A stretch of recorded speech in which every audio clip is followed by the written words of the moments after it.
Kahit may umiiral na gag order mula sa korte, isinapubliko pa rin ni Claudine Barreto ang mga litrato ng sugat at pasa nang mag-away daw sila dati ni Raymart Santiago. Sagot naman ni Raymart, lalabas din ang katotohanan tungkol sa mga bagong paratang ng kanyang asawa. Balitang hatid ni Nelson Canlas.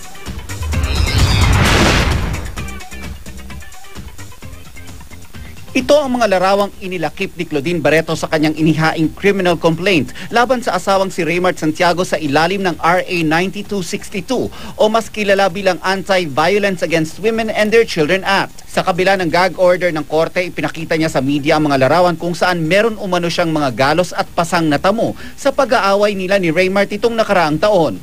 Sa ilang larawan pang ipinakita ni Claudine, makikita na hinahatak siya umano ni Raymart pababa ng isang sasakyan. Nakasaad sa reklamo ang pang-aabuso umano ni Raymart kay Claudine na pisikal, psychological at maging pinansyal. Inireklamo niya rin si Raymart ng marital rape. Ang pang-aabuso nagsimula pa raw bago sila ikasal taong 2002. Hindi lang naman pambubugbog yung pinagdaanan ko kundi mental torture So, ayoko lang mapagdaanan din ng mga anak ko yun. But all I can say, kung natagalan man, it's because gusto kong buong-buo yung salaysay ko. Kasama ni Claudine sa pagsampa ng reklamo ang kanyang mga magulang, ang kanyang nakatatandang kapatid, ang grupong Gabriela at ilang mga tagahanga. Ang kanyang inang si Inday Barreto, nagpupuyos sa galit ng pag-usapan ng manugang. He could have gotten away with, I don't get economic and everything. But beating my daughter, I'm not going to allow.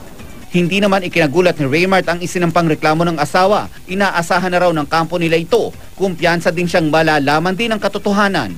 Talagang in-expect namin na magpa-file sila ng ganon. Iniintay lang namin kung kailan. At yun, nag-file nga ngayon.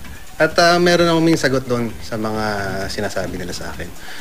Meron sila ebidensya, meron din akong ebidensya. Kung tutusin, dapat contained lang to at hindi dapat pinapublicize ng gano'ng kalaki. Pero yun ang gusto niya. Diba? Yun ang ibibigay ko sa kanya.